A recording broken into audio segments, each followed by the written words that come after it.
మనమందరం చూస్తూ ఉన్నాం. రాష్ట్రంలో తెలుగుదేశం ప్రభుత్వము ఎప్పుడైతే ప్రజల్లో పలచన అవుతుందో డైవర్షన్ పాలిటిక్స్ వెంటనే మొదలవుతాయి. రాష్ట్ర ప్రజల దృష్టిని మళ్లించేటువంటి కార్యక్రమాలు చేస్తుంది. ఇది గత 2 సంవత్సరాలుగా తెలుగుదేశం పార్టీ అవలంబిస్తున్నటువంటి విధానం.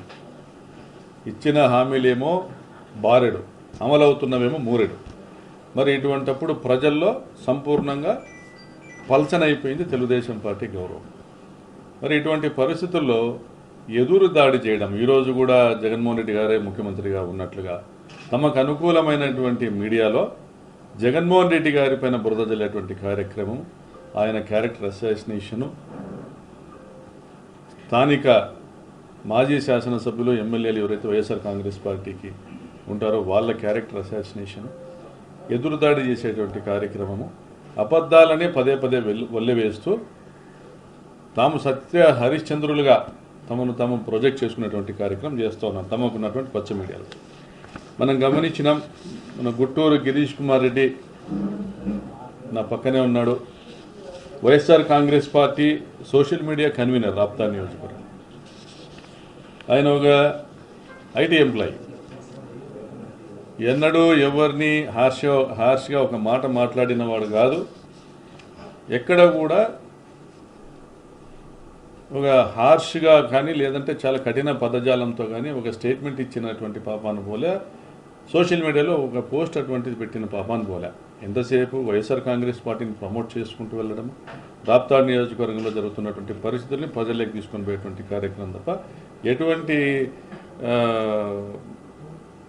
ఎటువంటి కఠినమైనవి లేదా దుర్మార్గమైనటువంటి సోషల్ మీడియా పోస్టులు ఎప్పుడు పెట్టింది లేదు. అటువంటి చరిత్ర లేదు. ఇక్కడ పరిస్థితి గమనిస్తే గత కొన్ని రోజులుగా మావిగన్ గురించి చర్చ జరుగుతాం. చంద్రబాబు నాయుడు గారేమో చేతులు ఎత్తేశారు.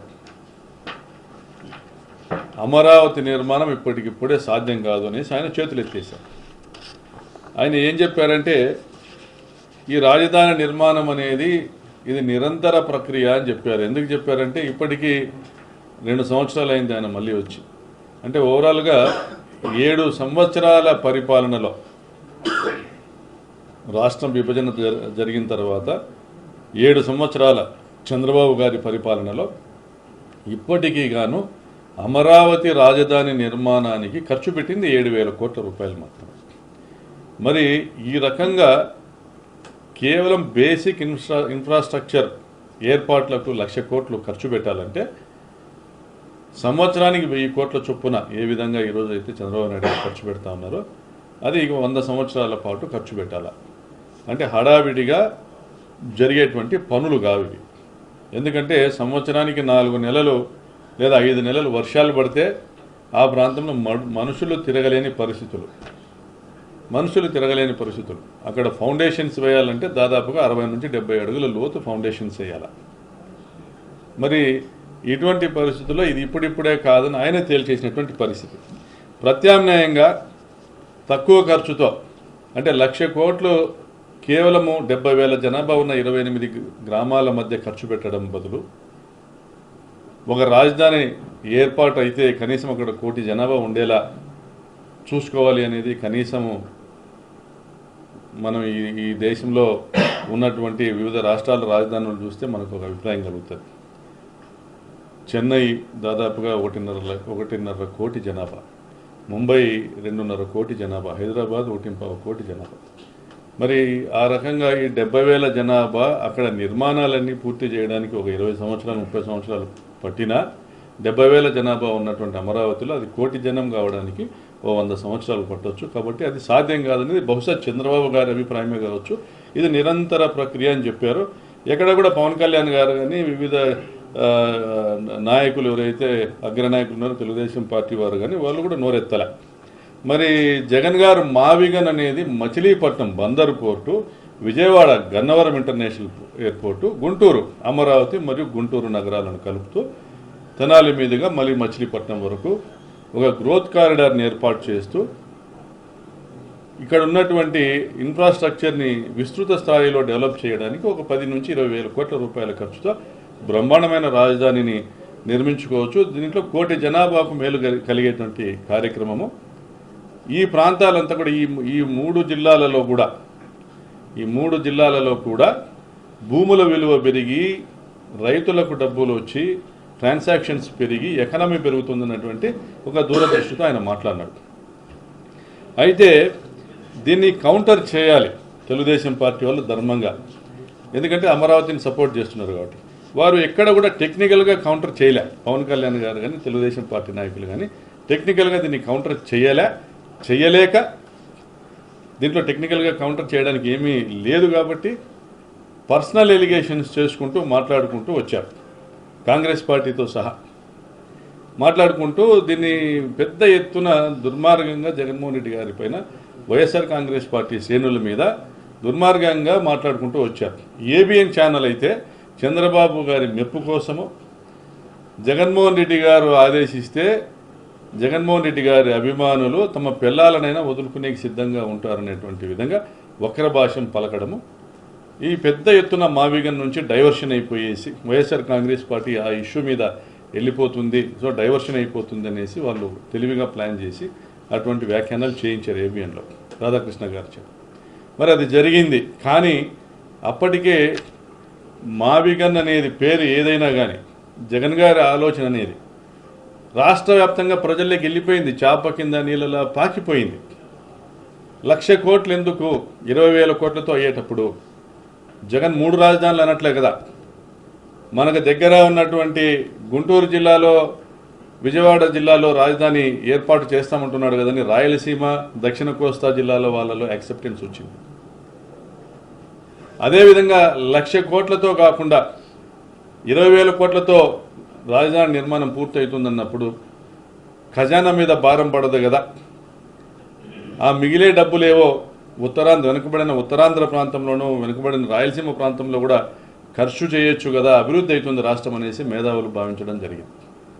అదేవిధంగా కోస్తా జిల్లాల్లో కూడా మా మచిలీపట్నం కానీ మా కృష్ణా జిల్లా కానీ మా గుంటూరు జిల్లా కూడా మావి కూడా రాజధానిలో భాగమైతే అంతర్భాగమైతే మేము కూడా అభివృద్ధి చెందుతాం. నా ప్రాంతంలో కూడా యాక్సెప్టెన్స్ వచ్చింది. ఎవ్వరు కూడా హార్డ్ కోర్ టీడీపీ వాళ్ళు కూడా దీన్ని వ్యతిరేకించట్లే. ఎందుకంటే ఇతను గ్రాఫిక్స్లో చూపినంత గొప్పగా అక్కడ నిర్మాణాలు జరగట్లే. చంద్రబాబు గ్రాఫిక్స్లో చూపినంత గొప్పగా నిర్మాణాలు జరగట్లే. సో దీనివల్ల వివిధ వర్గాల వారు రైతులు ఈరోజు సాగునీటి ప్రాజెక్టులకు నిధులు కేటాయించేటువంటి పరిస్థితుల్లో చంద్రబాబు నాయుడు గారు లేరు. ఎందుకంటే ఆయన ప్రియారిటీ అమరావతి 1,00,000 కోట్ల ఏర్పాటు కావాలి. సో అదే 20,000 కోట్లకు కుదిస్తే మా సాగునీటి ప్రాజెక్టుల నిర్మాణం పూర్తయితే అది మాకు రాష్ట్ర వ్యాప్తంగా రైతులందరూ కూడా మాకు సాగునీటి వసతులు ఏర్పాటు చేసుకోవచ్చు. ఆ మిగిలేటువంటి నిధులతో రైతులకు మద్దతు ధరలు ఇచ్చేటువంటి కార్యక్రమం చేయొచ్చు, పంటల బీమా, ఇన్పుట్ సబ్సిడీ లాంటి కార్యక్రమాలు చేయొచ్చు అనేసి రైతులలో కూడా యాక్సెప్టెన్స్ వచ్చింది. నిరుద్యోగులు కూడా ఇండస్ట్రియలైజేషన్ కోసం ఉద్యోగ కల్పన కోసం నిధులు కేటాయించేటువంటి అవకాశం ఉంటుంది ఈ రాజధాని పైన నిర్మాణ ఖర్చు తగ్గితే అనేసి వారిలో కూడా ఒక ఆశ. అదేవిధంగా మహిళలు కూడా మహిళా సాధికారత కోసము మా సెల్ఫ్ ఎంప్లాయ్మెంట్ కోసము జగన్మోహన్ రెడ్డి గారు ఏదైతే చేపట్టారో ఆ కార్యక్రమాలు ఈ ప్రభుత్వం కూడా కొనసాగించే అవకాశం కలుగుతుంది ఈ రాజధాని ఖర్చు తగ్గించడం వల్ల అనేసి. అదేవిధంగా 17 మెడికల్ కాలేజీలకు కనీసం పూర్తి చేయడానికి 5,000 కోట్లు కూడా లేవన్నటువంటి ఈ ప్రభుత్వము ఒకవేళ 20,000 కోట్లతో మావిగన్కు మద్దతు పలికితే మెడికల్ కాలేజీల నిర్మాణం కూడా పూర్తవుతుంది. కనీసం 1 కోటి కుటుంబాలు ఎవరైతే రేషన్ కార్డు హోల్డర్స్ ఉన్నారో తెల్ల రేషన్ కార్డు హోల్డర్స్ వారు సంవత్సరానికి కుటుంబానికి 25,000 రూపాయలు ఆసుపత్రి ఖర్చులు మిగిలినా కనీసం 25,000 కోట్ల రూపాయలు ప్రతి సంవత్సరము ప్రజలకు మిగులుతుంది, ఖర్చు కాకుండా భారం కాకుండా మిగులుతుంది అనేటువంటి అభిప్రాయంలో వారును. మరి ఉద్యోగస్తులు ఈరోజు రాష్ట్రంలో నిధులు లేవు, జీతాలకు ఇవ్వలేని పరిస్థితిలో ఉన్నాం, రాజధానికే సరిపోతాననేటువంటి పరిస్థితి నుంచి రాజధాని ఖర్చు తగ్గితే ఉద్యోగస్తులకు టీఏలు పెరుగుతాయో జీతాలు పెరుగుతాయో అనేటువంటి ఆశతో వారు మొత్తము రాష్ట్రం అంతా కూడా ఈరోజు ఈ ప్రపోజల్ని యాక్సెప్ట్ చేస్తా మద్దతు తెలపడం జరుగుతూ ఉంది. చంద్రబాబు నాయుడు గారు కూడా కౌంటర్ చేయలేకున్నారు. మేము ఎప్పుడో ఇంతకుముందే అనుకున్నాము అనేసి పట్టాబన్నాడు. మా రాజధానిలో ఇంతకుముందే మేము అనుకున్నాము ఇవన్నీ ఈ జిల్లాలన్నీ ఉండాలని పట్టాబన్నాడు. చంద్రబాబు నాయుడు గారు కూడా జగన్మోహన్ రెడ్డి చెప్తున్నాడు, ఇది మేము కూడా ఎప్పుడూ అనుకున్నాం అన్నాడు. అంటే ఓవరాల్గా అందరికీ నచ్చినటువంటి, అందరి మద్దతు ఉన్నటువంటి ఒక నినాదం మావిగన్. పేరు మార్చుకోవచ్చు, ఎవరిని ఎన్టీఆర్ గారి పేరైనా పెట్టుకోవచ్చు, ఏమైనా పెట్టుకోవచ్చు, పోనీ అమరావతి అయినా పెట్టుకోవచ్చు. కానీ విస్తృతమైన ప్రాంతంలో ఇటువంటి అభివృద్ధి కార్యక్రమము అనేది చేపట్టడం జగన్ యొక్క విజనరీ విధానానికి ఇది అద్దం పడుతోందనేసి ఒక యాక్సెప్టెన్స్ వచ్చింది. మరి దీని వెనకాల శ్రీహరి జగన్మోహన్ రెడ్డి గారి సిపిఆర్ఓ ఉన్నాడన్నటువంటి ఒక అభిప్రాయంతో తెలుగుదేశం ప్రభుత్వము శ్రీహరిని ఇబ్బంది పెట్టాలనుకున్నారు.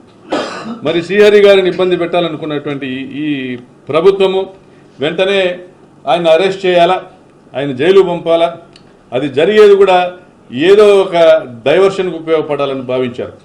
ఒకవైపు జగన్మోహన్ రెడ్డి గారు రాష్ట్ర వ్యాప్తంగా మత్స్యకారుల్లో ఏదైతే నిరసన పెళ్ళుబుక్కుతా ఉందో దాన్ని గమనించారు. రాష్ట్రంలో జగన్ గారు నిర్మించినటువంటి 10 ఫిషింగ్ హార్బర్లను కూడా ప్రైవేటీకరణ దిశగా అడుగులు వేస్తోంది ఈ ప్రభుత్వము. ఈ ఫిషింగ్ హార్బర్లు ప్రైవేట్ వ్యక్తులకు అందజేయాలా, వారి మేనేజ్మెంట్లో నడపాలనేటువంటి విధానం ఈ ప్రభుత్వం తీసుకొని వస్తుందని మత్స్యకారులు వ్యతిరేకిస్తున్నారనేది గమనించి వారి పిలుపు మేరకు జగన్ గారు జువ్వలదిన్న వెళ్ళేటువంటి కార్యక్రమము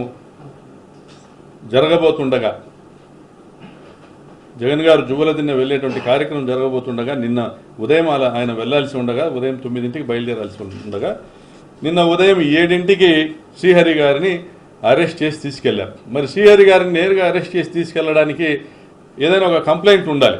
మరి ఏదైనా ఒక కంప్లైంట్ అంటే చిత్తూరు జిల్లాకు సంబంధించి కుప్పం ప్రాంతానికి సంబంధించిన ఒక వ్యక్తి చేత 13వ తేదీ రాత్రి 10ంటికి కంప్లైంట్ తీసుకొని కంప్లైంట్ తీసుకున్న వెంటనే బయలుదేరి అనంతపురం వచ్చి, అంటే కుప్పం నుంచి బయలుదేరి వస్తే కనీసము 6-7 గంటలు పడుతుంది.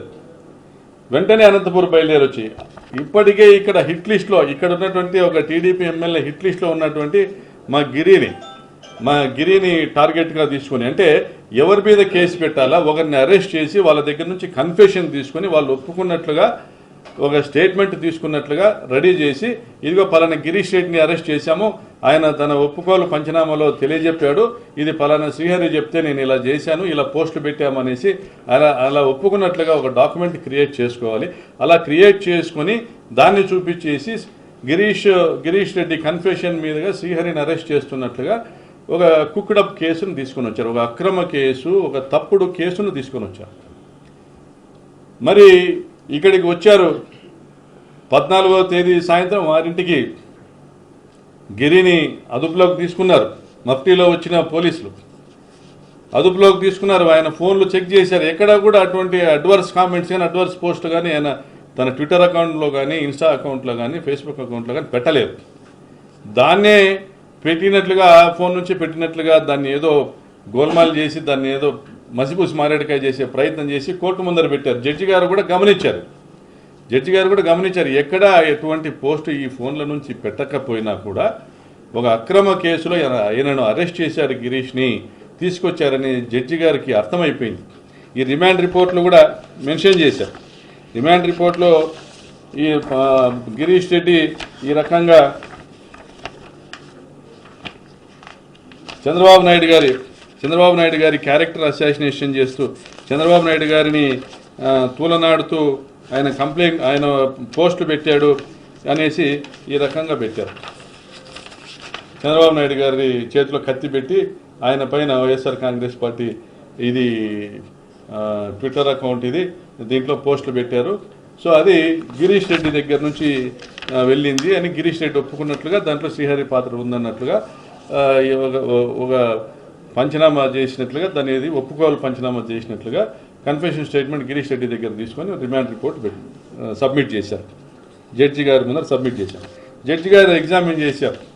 ఇదంతా ఒక తప్పుడు కేసు, అసలు గిరీష్ రెడ్డి అనే వ్యక్తిని అరెస్ట్ చేయడానికి పోలీసులకు ఎటువంటి హక్కు లేదు.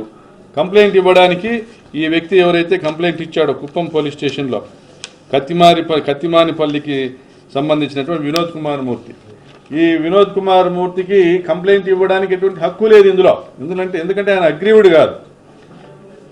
ఒక సంఘటన వల్ల బాధితులు ఎవరైతే ఉంటారో ఆ బాధితులు మాత్రమే కంప్లైంట్ ఇవ్వడానికి అర్హులు అనేసి తెలంగాణ హైకోర్టు ఇచ్చినటువంటి జడ్జిమెంట్ ఉంది. జస్టిస్ లక్ష్మణ్ గారు ఇచ్చినటువంటి జడ్జిమెంట్ ఉంది. జస్టిస్ లక్ష్మణ్ గారు ఇచ్చినటువంటి జడ్జిమెంట్ను దాన్నే కూడా అదే బలపరుస్తూ ఈ మధ్య తెలంగాణ గవర్నమెంట్ పైన సోషల్ మీడియాలో పెట్టిన ఒక పోస్ట్ మీద అక్కడ జస్టిస్ తుకారాంజీ గారు కూడా తెలంగాణ హైకోర్టులో సిమిలర్ అదే సేమ్ జడ్జిమెంట్ ఆయన ఇచ్చారు. Only aggrieved or affected person only can file a complaint and police can register the case after clear examination. సంపూర్ణమైనటువంటి విచారణ జరిపిన తర్వాతనే, అది కూడా అగ్రీవ్డ్ పర్సన్ కంప్లైంట్ ఇస్తే కేసు కట్టొచ్చు అనేసి. దీనిపైన తెలంగాణ గవర్నమెంట్ సుప్రీంకోర్టుకి వెళ్ళింది. సుప్రీంకోర్టులో కూడా జేబీ పర్డీవాలా అండ్ విజయ్ బిష్ణోయి ఈ ధర్మాసనము, ఇద్దరు జస్టిస్ల ధర్మాసనం, వీళ్ళు కూడా హైకోర్టు ఇచ్చినటువంటి జడ్జిమెంట్లో ఇంటర్ఫియర్ కావాల్సిన అవసరం లేదు. ఎవరైతే కంప్లైంట్ ఇచ్చారో తెలంగాణ ప్రభుత్వం పైన ఈ విమర్శలు మాకు బాధించాయని విమర్శ అని కంప్లైంట్ ఇచ్చారో అతను అగ్రీవ్డ్ కాదు, అఫెక్టెడ్ కాదు, కాబట్టి అది చెల్లదన్నారు. సో ఆ రకంగా ఈరోజు ఏదైతే ఈ ఎఫ్ఐఆర్ ఏదైతే చేశారో ఇది క్వాష్ చేయాలి హైకోర్టు. ఈ ఎఫ్ఐఆర్ క్వాష్ చేయాలి హైకోర్టు. అసలు ఈ కంప్లైంట్ దారుడికి తనకి సంబంధం లేదు. చంద్రబాబు నాయుడు గారి మీద ఏదైనా పోస్ట్ పెట్టింటే ఆయన కంప్లైంట్ ఇవ్వాలి. ఇటువంటి అక్రమ కేసులో మరి అన్యాయంగా విచారణ చేయడానికి టైం కూడా లేనటువంటి పరిస్థితి చూస్తే అక్కడ బయలుదేరింది పోలీసులు పొద్దున్నే 9ంటికి బయలుదేరారు. పొద్దున్నే 9ంటికి పోలీసులు కుప్పం నుంచి బయలుదేరి ఇక్కడికి వచ్చి మధ్యాహ్నం వచ్చి కాపు కాసి 6ంటికి అరెస్ట్ చేసి రాత్రి 1 గంట కుప్పం తీసుకెళ్లారు. ఎక్కడా ఆగలేరు, మధ్యలో ఎక్కడ బ్రేక్ తప్ప. మళ్ళీ పొద్దున్నే వాళ్ళు పోలీస్ స్టేషన్కి తీసుకొచ్చారు. జడ్జి గారికి ముందర మధ్యాహ్నమో సాయంత్రమో ప్రజెంట్ చేశారు. జడ్జి గారు ఎవరిని మాట్లాడిచ్చేదాన్ని అటువంటి అవసరం కూడా కల్పించలే. క్లియర్గా అడిగారు, గిరీష్ రెడ్డి నిన్ను ఏమైనా బాధించారా, నొప్పించారంటే లేదు సార్ అని. మరి ఏం జరిగిందంటే ఇలా చేశారు సార్, ఇలా వచ్చారు, నా దగ్గరికి వచ్చారు, మాకు తల్లిదండ్రులకు నోటీస్ ఇవ్వలే, మాకు ఇన్ఫర్మేషన్ తెలియదు, వాళ్ళు పోలీసులో కదా అనేది తెలియదు, వాళ్ళు సివిల్ డ్రెస్లో తీసుకొచ్చారు, నన్ను ఇక్కడ కన్ఫైన్ చేశారు, నేను ఎటువంటి నేరము చేయలేదు, ఈ పోస్టులు ఏవి నేను పెట్టింది కాదు, నా ఫోన్లో కావాలంటే మీరు చెక్ చేసుకోవచ్చు. జడ్జి గారు ఎవ్వరికీ మాట్లాడేదానికి అవకాశం కూడా ఇవ్వకుండా ఇవి తప్పుడు కేసుగా ఆయన భావించి తానే పర్సనల్ బాండ్ ఇచ్చారు. జడ్జి గారి షూరిటీ మీద రిలీజ్ చేశారు, పర్సనల్ బాండ్ ఇచ్చారు. అంటే ఎంత చెత్తగా ఈ ప్రభుత్వం పరిపాలన ఉంది. ఈ ప్రభుత్వము అమాయకుల్ని టార్గెట్ చేస్తా తమ తప్పిదాలని కప్పిపుచ్చుకుంటూ తమ వైఫల్యాల పట్ల ప్రజల్లో వస్తున్నటువంటి వ్యతిరేకతను డైవర్షన్ చేసేటువంటి విధానాలు, మావిగన్ లాంటి కీలకమైనటువంటి నిర్ణయాన్ని ఎదుర్కోలేక, కీలకమైనటువంటి వాదనను ఎదుర్కోలేక దాన్ని డైవర్షన్ చేసేటువంటి విధానాలు, మరి జువ్వల దిన్నెలో మత్స్యకారుల యొక్క వ్యతిరేకతను ఎదుర్కోలేక అక్కడ ఫిషింగ్ హార్బర్లు జగన్ గారు ఏర్పాటు చేసినటువంటి 10 ఫిషింగ్ హార్బర్లను ప్రైవేటీకరణ చేస్తున్న ఈ ప్రభుత్వ విధానాన్ని ప్రజలు వ్యతిరేకిస్తుంటే వాటిని తట్టుకోలేక డైవర్షన్ పాలిటిక్స్లో భాగంగానే ఈ రకంగా గిరీష్ రెడ్డిని అదేవిధంగా శ్రీహరి గారిని కూడా అరెస్ట్ చేయడం జరిగింది. దీన్ని వైఎస్ఆర్ కాంగ్రెస్ పార్టీ ఎదుర్కొంటుంది. ఇటువంటి కుట్రలు, ఇటువంటి మోసపూరిత విధానాలు, అక్రమ అరెస్టులకు ఎవరు భయపడే వాళ్ళు ఎవరు లేరు ఇక్కడ. అక్రమ అరెస్టులకు, అక్రమ కేసులకు భయపడే వాళ్ళు ఎవరు లేరు ఇక్కడ. మాకు అర్థమవుతా ఉంది, మాతో పాటు ప్రజలకు అర్థమవుతా ఉంది ఏంటంటే మీకు ప్రజల పట్ల చిత్తశుద్ధి లేదు. ఈ 5 సంవత్సరాల్లో ఎంత అందిన కాటికి దోచుకునేటువంటి విధానమే మీది. అడ్డు చెప్పిన వారికి, మీ దౌర్జన్యాన్ని, మీ దోపిడీని ప్రశ్నించిన వారికి జైలు జీవితం చూపించవచ్చు, మిమ్మల్ని బెదిరించవచ్చు మమ్మల్ని అని మీరు అనుకుంటా ఉంటే అది తప్పు. చట్టం ఉంది, న్యాయం ఉంది, ఇంకా న్యాయస్థానాలపైన గౌరవం ఉంది. కాబట్టి వైఎస్ఆర్ కాంగ్రెస్ పార్టీ రాప్తాడ్ నియోజకవర్గం దీన్ని సమిష్టిగా ఎదుర్కొని మా స్టేట్ లీగల్ సెల్ సహకారంతో, మా రాప్తాడ్ నియోజకవర్గం లీగల్ సెల్, మా అడ్వకేట్స్ నాగన్న గారు, మా అడ్వకేట్స్ బాబ్జీ గారి సహకారంతో, state YSR Congress party legal cell సహకారంతో గిరీష్ రెడ్డిని ఈ అక్రమ అరెస్టు నుంచి అతనికి ఒక విముక్తి కల్పించి బెయిల్ మీద విడుదల చేసి తీసుకొని రావడం జరిగింది. ఇటువంటి చర్యలకు ఎన్ని పాల్పడినా కూడా అసలు గిరీష్ రెడ్డి అనే వ్యక్తి టార్గెట్ ఎందుకు? గిరీష్ రెడ్డి అనే వ్యక్తి టార్గెట్ ఎందుకు? అతని పేరే తెలియదు ఎవరికి కూడా ఈ మధ్యకాలం వరకు కూడా. ఎందుకంటే స్థానిక ఎమ్మెల్యే పరిటాల సునీత కొంతమంది వెధవలు ఇచ్చినటువంటి సలహా మేరకు గిరీష్ రెడ్డిని టార్గెట్ చేయడము, గిరీష్ రెడ్డి అరెస్టుకు ఒక వారం 10 రోజుల ముందే ఎస్బీ వాళ్ళ దృష్టిలో గిరీష్ రెడ్డి పేరు ఉంది అనేసి బయటికి రావడం చూస్తే మేము ఏం చేసినామయ్యా, మా మీద ఎస్బీ వాళ్ళ దృష్టి ఎందుకు ఉంటుంది అనుకుంటే ఇక్కడ వీరి యొక్క దుర్మార్గపు ప్రచారం ఏదైతే మా మీద చేస్తున్నటువంటి దుర్మార్గపు ప్రచారాన్ని తిప్పుకొడతా ఉన్నారో మా సోషల్ మీడియా కార్యకర్తలు, దానికి వీళ్ళని టార్గెట్ చేసినట్లుగా అర్థమవుతా ఉంది. సో ఇటువంటి విధానాలు మానుకోవాలి పరిటాల సునీత. చంద్రబాబు నాయుడు గారు మీరు కూడా మీకు అవకాశం ఇచ్చారు, ఇంకా 3 ఏళ్ళు ఉంది, మంచి చేయండి, పథకాలు మీరు ఏదైతే హామీ ఇచ్చారో హామీ ఇచ్చిన పథకాలు అమలు చేయండి, రాష్ట్రంలోని 13 జిల్లాలు అభివృద్ధి చేయండి, మన్ననలు పొందండి, కానీ ఇటువంటి దుర్మార్గాలకు పాల్పడద్దండి. శ్రీహరి గారికి ఖచ్చితంగా కూడా న్యాయం జరుగుతుంది, ఖచ్చితంగా కూడా కోర్టు ఆయనకు కూడా రక్షణ కల్పిస్తుంది. జగన్మోహన్ రెడ్డి గారిని ఇబ్బంది పెట్టాలనేటువంటి మీ యొక్క ప్రతి ఒక్క ప్రయత్నాన్ని కూడా రాష్ట్ర వ్యాప్తంగా వైఎస్ఆర్ కాంగ్రెస్ పార్టీ శ్రేణులు ఎదుర్కొంటాయని ఈ సందర్భంగా హెచ్చరిస్తా ఉన్నాము. వైఎస్ఆర్ కాంగ్రెస్ పార్టీ మా సోషల్ మీడియా కన్వీనరు గిరీష్ గారిని అరెస్ట్ చేసి తీసుకెళ్తున్న క్రమంలో వైఎస్ఆర్ కాంగ్రెస్ పార్టీ రాప్తాడు నియోజకవర్గపు నాయకత్వము చాలా షార్ప్గా వెంటనే నిర్ణయాలు తీసుకుని కుప్పం వెళ్ళడము, కుప్పంలో అక్కడ ఉండి మకాం వేసి గిరీష్ను బెయిల్ మీద విడుదల చేయించి తీసుకొని రావడము, వీటన్నిటినీ కూడా నేను అభినందిస్తా ఉన్నా. వైఎస్ఆర్ పార్టీ నాయకులు, కుప్పం వెళ్ళినటువంటి నాయకులందరినీ కూడా అభినందిస్తా ఉన్నా, మా అడ్వకేట్స్ని కూడా అభినందిస్తా ఉన్నా. Thank you.